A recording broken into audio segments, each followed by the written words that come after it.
much for that very nice welcome. And thank you, Paul, and thank you, Elizabeth, for those introductions. That's very nice. And I want to make two little introductions here, but very important introductions. My wife, Carol, and one granddaughter, Linda, are sitting down here.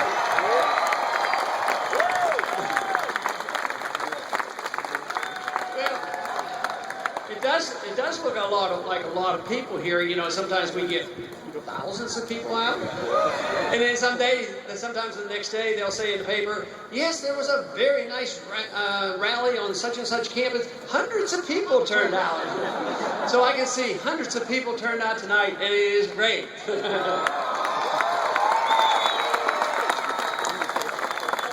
But our job is great too. It's a major task to change this country around because we have been drifting from the original intent of our Constitution for the last 100 years, long time before you were born, that the problem started. And tragically, you as a generation are inheriting it. The burden will fall on you to change things. But we have a great tradition. We have a great history. We know where we have come from. We know what we have to do. The blueprint has been laid out. So let's all of a sudden decide that we're not going to send anybody to Washington that doesn't believe and will follow the Constitution of the United States.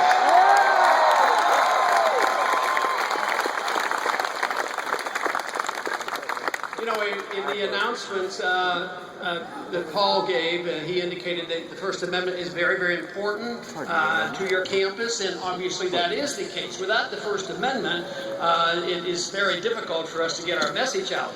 But I want to make sure the First Amendment is protected on the internet as well.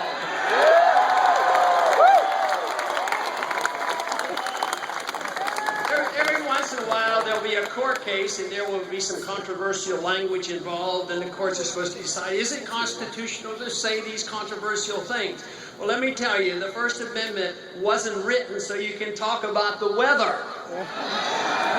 It was written so we can talk about controversial things and even challenge our own government.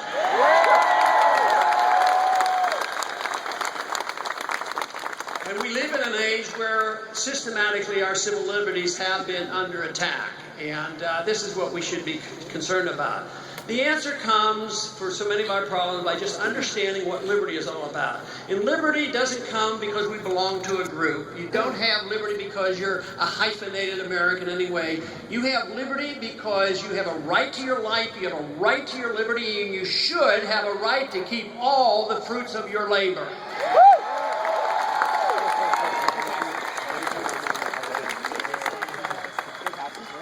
But it's been going on for a good many years, but it's been especially bad in the last 10 years, the attack of civil liberties. And during this administration, it hasn't been helpful, even though there were a few of us that had hope that some of the protections of civil liberties and the avoidance of the federal government coming in and enforcing some drug laws and different things would be different. Unfortunately, it isn't. But if we need laws to restrain individuals in any way possible, they should be state laws, it shouldn't be the federal government, and it shouldn't be the DEA.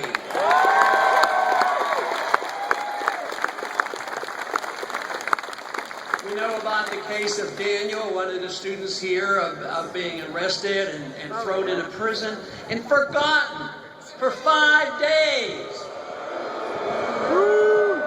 Ending up in an intensive care unit. And then it's done in the name of being a compassionate conservative. That's not compassion at all.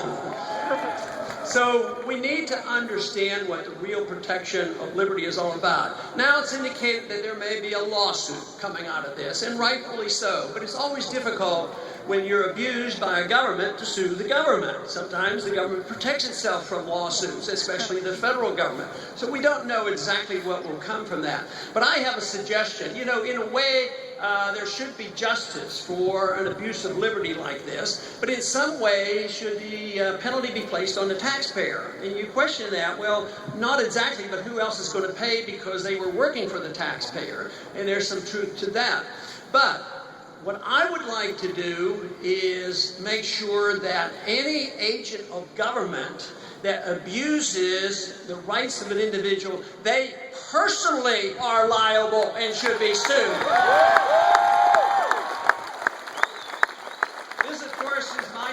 mentioned that I introduced legislation dealing with the TSA. And it yeah. says this. It says that a TSA agent can't do anything to a stranger that you or I can't do, and if they do, they go to prison.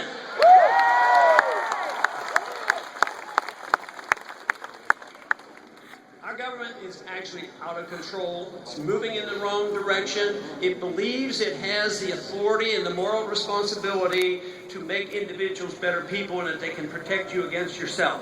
Governments are incapable of doing that. And if they assume that that is their right and role, they cannot do it without the destruction of liberty. So first we have to cancel this notion out that the federal government, any government, can protect us against ourselves. In a free society, you should be allowed to lead your life as you choose, but suffer the consequences if you make a mistake, but also that the government can't come in and tell us what we do with our personal lifestyles.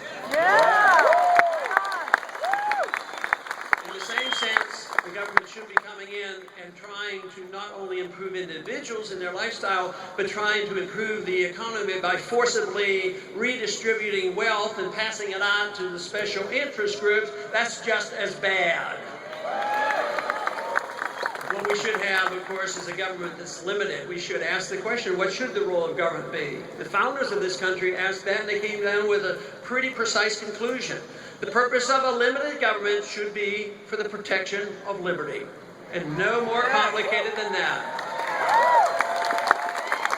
Which means, of course, that we should have a strong national defense, we should have a judicial system, but it shouldn't be involved in the entitlement system, and it shouldn't be involved in believing that not only that we have a responsibility as a government to tell people how to run, but we certainly shouldn't be in the business of pretending that we can tell other countries what to do in their own country.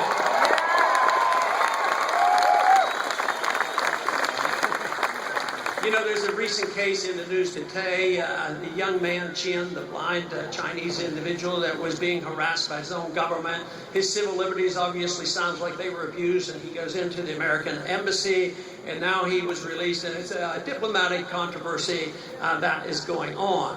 And you will hear and see a lot of our politicians grabbing hold and grabbing the spotlight by saying, you know what we need to do? We need to crack down on those Chinese, and this is what they're doing. They're abusing their citizens, which may well be true.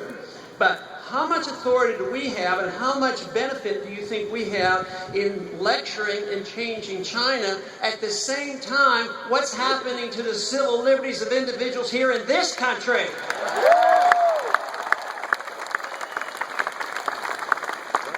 We have responsibility. Now we are a country that is known throughout the Arab world that we are a country that uses torture. Torture is not part of a free society.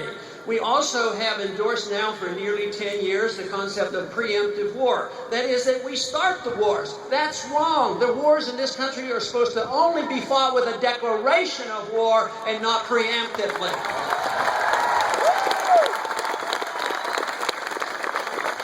Also, we had something that was recently passed this year that I believe that most of us should agree that we should repeal it, and that is that provision in the Defense Appropriation Act. That idea that the federal government can use the Army to arrest American citizens. That's a violation of our civil liberties too. So I believe our responsibility as individuals in this country, as people in the government, and as a president, that we should try to set a standard of protection of all liberties, economic and political liberties. And if we do a good job, maybe other countries would do much better themselves, but we can't force it upon them. We cannot invade other countries and tell them, we are going to tell you how you live. We should set a standard, and hopefully they will want to emulate it. Our job here is at home.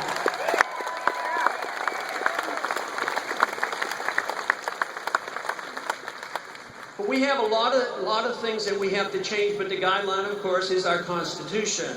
And Article 1, Section 8 outlines it pretty definitely on what those authorities are, explicitly approximately 20 items, depends on how you count, of ideas and principles that we're allowed to do and have the authority to do. And, of course, one is the declaration of war. And if that is the case, just think how many wars would have been fought since World War II? None. Just think of how much money we'd have saved. Just think of how much richer we would be. So think about how much less debt we would have. Think how much less pervasive this whole notion of deficit spending would be. This country would be so much wealthier. In the very last 10 years, we added $4 trillion of debt for these wars that are going on, and we don't even know why we're there. We don't know when they're going to end, and we have no purpose there, and they cause more harm than good. So obey the Constitution, and we would have a lot less wars.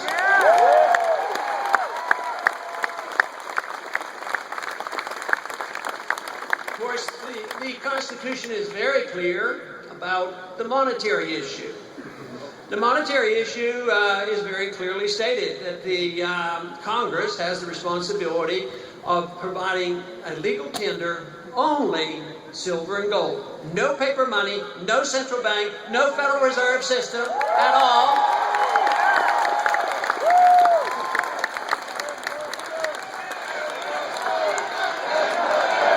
Good idea.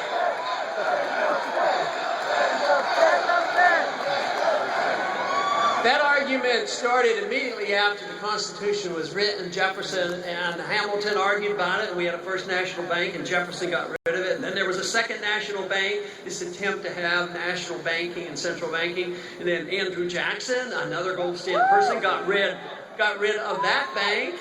So let's look forward to the day, hopefully in the near future, we have a president that will get rid of this third